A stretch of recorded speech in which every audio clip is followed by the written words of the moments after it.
എല്ലാവർക്കും നമസ്കാരം. ഇന്ന് ഞാൻ സംസാരിക്കാൻ പോകുന്നത് സമയമില്ല എന്ന് കംപ്ലയിന്റ് ചെയ്യുന്ന ആളുകൾക്ക് വേണ്ടിയിട്ടാണ്. ഒന്നിനും സമയം തികയുന്നില്ല എന്ന് പരാതിപ്പെടുന്ന ആളുകൾക്ക് ഹെൽപ്ഫുൾ ആവുന്ന ഒരു വീഡിയോ ആണ് ഇന്ന് ചെയ്യാൻ പോകുന്നത്. കുറച്ച് ടെക്നിക്കുകളാണ്. ടൈം മാനേജ്മെന്റിനുള്ള കുറച്ച് സൂത്രപ്പണികൾ. അത് എന്തൊക്കെയാണെന്ന് നോക്കും. ഒന്നാമത്തെ ടെക്നിക്കാണ് ഐസൻഹവർ ടെക്നിക്. ഇതിലെങ്ങനെയെന്ന് പറഞ്ഞു കഴിഞ്ഞാൽ നമുക്ക് ചെയ്യാനുള്ള കാര്യങ്ങളെ 4 പാർട്ടായിട്ട് തരംതിരിക്കും. 4 ക്വാഡ്രന്റ്സ് ആയിട്ട് തിരിക്കും. അതിൽ ഒന്നാമത്തെ ക്വാഡ്രന്റ് എന്ന് പറഞ്ഞു കഴിഞ്ഞാൽ അർജന്റ് ആയതും വളരെ ഇമ്പോർട്ടന്റ് ആയ കാര്യം. പെട്ടെന്ന് തന്നെ നമുക്ക് ചെയ്യുകയും വേണം. അതുപോലെ തന്നെ ഇത് വളരെ പ്രധാനപ്പെട്ടതുമാണ്. അങ്ങനെയുള്ള കാര്യങ്ങൾ ആദ്യത്തെ ക്വാഡ്രന്റിലും. രണ്ടാമത്തെ ക്വാഡ്രന്റിൽ വരുന്നത് ഇമ്പോർട്ടന്റ് ആയ കാര്യമാണ്. പക്ഷെ പെട്ടെന്ന് തന്നെ ചെയ്യണമെന്നില്ല. അർജന്റ് അല്ല. മൂന്നാമത്തെ ക്വാഡ്രന്റിൽ വരുന്ന കാര്യം അർജന്റ് ആയിട്ട് ചെയ്യണം. പക്ഷെ അത്ര ഇമ്പോർട്ടന്റ് ആയ കാര്യമൊന്നുമല്ല. നാലാമത്തേതിൽ വരുന്നത് അർജന്റും അല്ല, പെട്ടെന്ന് ചെയ്യേണ്ട കാര്യമല്ല, അത്ര പ്രധാനപ്പെട്ട കാര്യമല്ല. ഇങ്ങനെ നമുക്ക് ചെയ്യാനുള്ള കാര്യങ്ങളെ 4 പാർട്ടായിട്ട് തരംതിരിക്കുക. എന്നിട്ട് നമ്മൾ അർജന്റ് ആയതും ഇമ്പോർട്ടന്റ് ആയ ആദ്യത്തെ ക്വാഡ്രന്റിലെ കാര്യം ആദ്യം തന്നെ ചെയ്യുക. രണ്ടാമത്തെ കാര്യം ഇമ്പോർട്ടന്റ് ആണ്, പക്ഷെ അത്ര അർജന്റായി ചെയ്യേണ്ടതല്ല. അപ്പൊ അത് പിന്നത്തേക്ക് നമുക്ക് മാറ്റിവെക്കാം. മൂന്നാമത്തെ ക്വാഡ്രന്റിൽ വരുന്നത് അർജന്റായിട്ട് നമുക്ക് ചെയ്യണം, പക്ഷെ അത്ര ഇമ്പോർട്ടന്റ് ആയ കാര്യമല്ല. അങ്ങനെയുള്ള കാര്യങ്ങൾ നമുക്ക് വേറെ ആരെങ്കിലും ഏൽപ്പിക്കാവുന്നതാണ്. പോയി ചെയ്തിട്ട് വരാൻ പറയാവുന്നതാണ്. ഇപ്പോൾ കറണ്ട് ബില്ല് അടയ്ക്കുന്നതോ അല്ലെങ്കിൽ ഗ്രോസറി ഷോപ്പിങ്ങിന് പോകുന്നതോ അങ്ങനെയുള്ള പെട്ടെന്ന് ചെയ്യണം, ഇല്ലെങ്കിൽ പ്രശ്നമാണ്. പക്ഷെ അത്ര ഒരുപാട് പ്രാധാന്യമുള്ള കാര്യമല്ല. അങ്ങനെയുള്ള കാര്യങ്ങൾ നമുക്ക് ആരെങ്കിലുമൊക്കെ ഡെലിഗേറ്റ് ചെയ്യാവുന്നതാണ്. വേറെ ആളെ ഏൽപ്പിക്കാവുന്നതാണ്. നമ്മൾ തന്നെ പോകണമെന്നില്ല.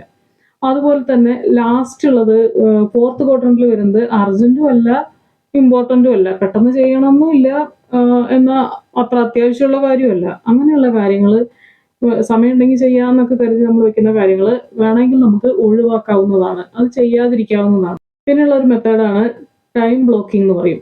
ടൈം ബ്ലോക്കിംഗ് എന്ന് പറഞ്ഞു കഴിഞ്ഞാൽ നമുക്ക് ചെയ്യാനുള്ള കാര്യങ്ങൾക്ക് ഓരോ കാര്യങ്ങൾക്കും വേണ്ടി ഓരോ സമയം, ഒരു ടൈം സ്ലോട്ട് വെക്കുക. ഞാൻ ഇന്ന് രാവിലെ 8 മണി തൊട്ട് 9 മണി വരെയുള്ള സമയങ്ങളിൽ ഇന്ന കാര്യം ചെയ്യും, 10 മണി തൊട്ട് 12 മണി വരെയുള്ള സമയത്ത് ഇന്ന കാര്യം ചെയ്യും. അങ്ങനെ ഓരോ സമയം അലോക്കേറ്റ് ചെയ്ത് വെക്കുക, ഓരോ ടാസ്കും ചെയ്യുന്നതിന് വേണ്ടിയിട്ട്. അങ്ങനെ ചെയ്യുകയാണെങ്കിൽ നമുക്ക് കൺഫ്യൂഷനും സ്ട്രെസ്സും എല്ലാം കുറയും. നമ്മൾ ആ സമയത്ത് തന്നെ ആ കാര്യങ്ങൾ ചെയ്യുമ്പോൾ നമ്മൾ പെട്ടെന്ന് തന്നെ ഫ്രീ ആവുകയും ചെയ്യും. ഇതേപോലെ തന്നെയുള്ള ഒരു സെയിം മെത്തേഡാണ് പിക്കിൾ ജാർ തിയറി എന്ന് പറയുന്നത്. പിക്കിൾ ജാർ തിയറി എന്ന് പറയുന്നത് ഒരു സ്ട്രാറ്റജിക് മെത്തേഡാണ് കാര്യങ്ങൾ ചെയ്യാനുള്ള. എം ടി ആയ ഒരു ജാറ് നമ്മൾ എടുക്കുന്നു, അതിൽ ഒന്നുമില്ല.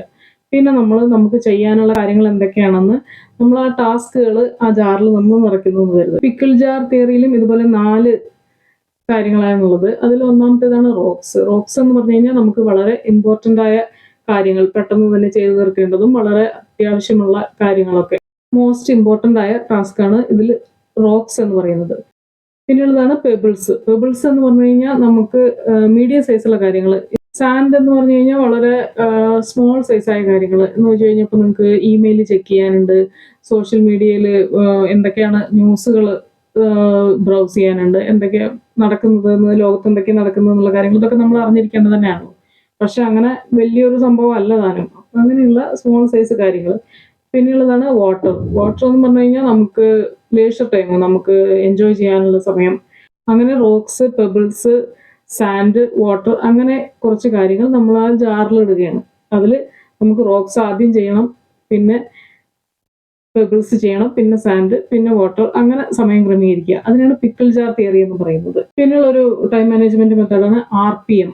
RPM എന്ന് പറഞ്ഞു കഴിഞ്ഞാൽ റാപ്പിഡ് പ്ലാനിങ് മെത്തേഡ്. RPM-ൽ പറയുന്നത് നമ്മൾ ചെയ്യാനുള്ള കാര്യങ്ങളെ കുറിച്ചല്ല, ഇത് ചെയ്ത് കഴിഞ്ഞാൽ ഉണ്ടാകുന്ന ഔട്ട്കമ്മിനെ കുറിച്ച്, നമുക്ക് എന്താണ് കിട്ടാൻ പോകുന്നത് അതിൽ ഫോക്കസ് ചെയ്യുക. അപ്പോൾ നമുക്ക് നല്ലൊരു മോട്ടിവേഷൻ കിട്ടും, അല്ലേ? ഞാനിപ്പോൾ നന്നായി പഠിച്ചു കഴിഞ്ഞാൽ എനിക്ക് ക്ലാസ്സിൽ ഫസ്റ്റ് ആവാൻ പറ്റും. ഇപ്പോൾ ടീച്ചേഴ്സിന് സന്തോഷം ഉണ്ടായിരിക്കും, അവർ നമ്മളെ അഭിനന്ദിക്കും. അതുപോലെ വീട്ടിൽ അച്ഛനും അമ്മയ്ക്കും സന്തോഷമാവും. അങ്ങനെ നമുക്ക് കൂട്ടുകാരുടെ ഇടയിലൊക്കെ ഒരു പ്രൗഡ് ഫീൽ ഉണ്ടാവും. നമുക്ക് ട്രോഫി കിട്ടും, സർട്ടിഫിക്കറ്റ് കിട്ടും.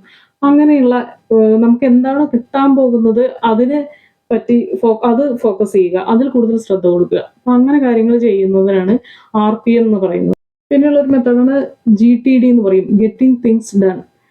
അപ്പോൾ അതും ഇതുപോലെ ഇങ്ങനെ ഭയങ്കര സ്ട്രാറ്റജിക്കായി നീങ്ങുന്നതാണ്. നമ്മൾ ഇന്ന ആഴ്ച പ്ലാൻഡ് ആയിരിക്കും നേരത്തെ തന്നെ, ഈ വീക്കിൽ നമുക്ക് ഇന്ന കാര്യങ്ങൾ ചെയ്യാനുണ്ട്, ഇല്ലെങ്കിൽ ഈ ദിവസം ഇത്ര കാര്യങ്ങൾ ചെയ്യാനുണ്ട് എന്നൊക്കെ നമ്മളത് കൃത്യമായി പ്ലാൻ ചെയ്ത് വെക്കുകയും പിന്നെ ആ വീക്കെൻഡ് ആകുമ്പോൾ നമ്മളത് നമുക്ക് ചെയ്യാൻ പറ്റിയോ എന്നൊക്കെ റിവ്യൂ ചെയ്യുകയും അങ്ങനെയൊക്കെ ചെയ്യുന്ന വളരെ സ്ട്രാറ്റജിക്കായി നീങ്ങുന്ന ഒരു മെത്തേഡാണ് GTD എന്ന് പറയുന്നത്. അതും വളരെ ഇഫക്റ്റീവാണ്. ഇപ്പോൾ ഒരു മൾട്ടി ടാസ്കേഴ്സ് ആയ ആളുകൾ, ഒരുപാട് റെസ്പോൺസിബിലിറ്റി ഉള്ള ആളുകളൊക്കെ ഉണ്ടാവില്ലേ, ഒരേ സമയത്ത് തന്നെ ഒരുപാട് കാര്യങ്ങളും ഒരുപാട് ആളുകളുടെ കാര്യങ്ങളും ഒക്കെ നോക്കേണ്ട ഉത്തരവാദിത്വം കൂടുതലുള്ള ആളുകളൊക്കെ ഇല്ലേ, അങ്ങനെയുള്ളവർക്ക് ഇത് വളരെ ഇഫക്റ്റീവ് ആയിരിക്കും. നമ്മൾ വളരെ സ്ട്രാറ്റജിക്കായി നീങ്ങുക, നമുക്ക് ചെയ്യാനുള്ള കാര്യങ്ങളൊക്കെ പ്ലാൻ ചെയ്ത് വെക്കുക, പിന്നെ അതെല്ലാത്തിനും ഒരു ടൈം ലിമിറ്റ് വെക്കുക. ആ ടൈം കഴിഞ്ഞ് കഴിഞ്ഞാൽ പിന്നെ റിവ്യൂ ചെയ്യുക, അനലൈസ് ചെയ്യുക, നമുക്ക് വിചാരിച്ച കാര്യങ്ങളെല്ലാം ചെയ്യാൻ പറ്റിയോ എന്നൊക്കെ നോക്കുക, പിന്നെ അടുത്ത ആഴ്ചയ്ക്കോ മാസത്തിനോ ഉള്ളത് പ്ലാൻ ചെയ്യുക. അങ്ങനെ വളരെ സ്ട്രാറ്റജിക്കായി കാര്യങ്ങൾ ചെയ്തു പോകുന്നത് ഈ മൾട്ടി ടാസ്കേഴ്സ് ആയ ആളുകൾക്ക്, ഒരുപാട് കാര്യങ്ങൾ ഒരേ സമയം ചെയ്യേണ്ട ആളുകൾക്കൊക്കെ വളരെ ഇഫക്റ്റീവായിരിക്കും. പിന്നെയുള്ള വളരെ ഇഫക്റ്റീവായ ഒരു ടൈം മാനേജ്മെന്റ് മെത്തേഡാണ് പോമോഡോറോ ടെക്നിക്ക് എന്ന് പറയും. പോമോഡോറോ ടെക്നിക്ക് എന്ന് പറഞ്ഞു കഴിഞ്ഞാൽ ഇടയ്ക്കിടയ്ക്ക് ബ്രേക്ക് കൊടുക്കുക. ഇപ്പോൾ നമ്മൾ 25 മിനിറ്റ്സ് നന്നായി വർക്ക് ചെയ്യുക, നമുക്ക് ചെയ്യാനുള്ള കാര്യങ്ങൾ ചെയ്യുക, അതിനുശേഷം 5 മിനിറ്റ് ബ്രേക്ക് കൊടുക്കുക. വീണ്ടും അടുത്ത 25 മിനിറ്റ് നന്നായി വർക്ക് ചെയ്യുക, പിന്നെ 5 മിനിറ്റ് ബ്രേക്ക് കൊടുക്കുക. കോൺസെൻട്രേഷൻ കിട്ടാത്ത ആളുകളൊക്കെ ഉണ്ടായിരിക്കില്ലേ, കുറേ സമയം നമ്മളിങ്ങനെ പഠിച്ചുകൊണ്ടിരിക്കും, പക്ഷെ അത് ഒന്നും തലയിൽ കയറുന്നില്ല എന്നൊക്കെ പറയുന്ന കുട്ടികളൊക്കെ ഇല്ലേ. അതുപോലെ ജോലി ചെയ്യുന്ന ആളുകളും കുറേ ഹാർഡ് വർക്ക് ചെയ്യുന്നുണ്ട്, പക്ഷെ ഫോക്കസ് ചെയ്യാൻ പറ്റുന്നില്ല, കോൺസെൻട്രേഷൻ കിട്ടുന്നില്ല എന്നൊക്കെ പരാതിപ്പെടുന്ന ആളുകൾക്ക് ഇത് വളരെ ഇഫക്റ്റീവാണ്.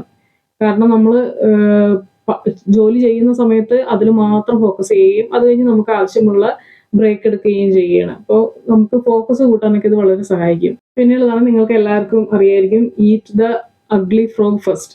ഏറ്റവും ബുദ്ധിമുട്ടുള്ള കാര്യം, നിങ്ങൾക്ക് ചെയ്യാൻ ഒട്ടും ഇഷ്ടമില്ലാത്ത കാര്യം ആദ്യം ചെയ്യുക. ഇപ്പോൾ വീട്ടമ്മമാരൊക്കെ ആണെങ്കിൽ നിങ്ങൾക്ക് പാത്രം കഴുകുന്നതാണ് ഏറ്റവും ദേഷ്യമുള്ള കാര്യം വെച്ചാൽ രാവിലെ എണീറ്റതും ആദ്യം പാത്രം കഴുകൽ ചെയ്യുക. ഈ അടിച്ചുവാരി തുടയ്ക്കലാണ് ഇഷ്ടമില്ലാത്ത കാര്യം വെച്ചാൽ അത് ആദ്യം ചെയ്യുക. അതുപോലെ തന്നെ ഓഫീസ് വർക്ക് ആണെങ്കിലും എന്താണോ നിങ്ങൾക്ക് ഏറ്റവും ദേഷ്യമുള്ള കാര്യം, ചെയ്യാൻ ഒട്ടും ഇഷ്ടമില്ല എന്ന് നിങ്ങൾ കരുതുന്ന കാര്യം, അത് ആദ്യം ചെയ്യുക. പിന്നെ നമ്മൾ വളരെ റിലാക്സ്ഡ് ആയിട്ട് ബാക്കിയുള്ള കാര്യങ്ങളൊക്കെ പെട്ടെന്ന് ചെയ്യാൻ പറ്റും. ഉപകാരപ്രദമായി എന്ന് കരുതുന്നു.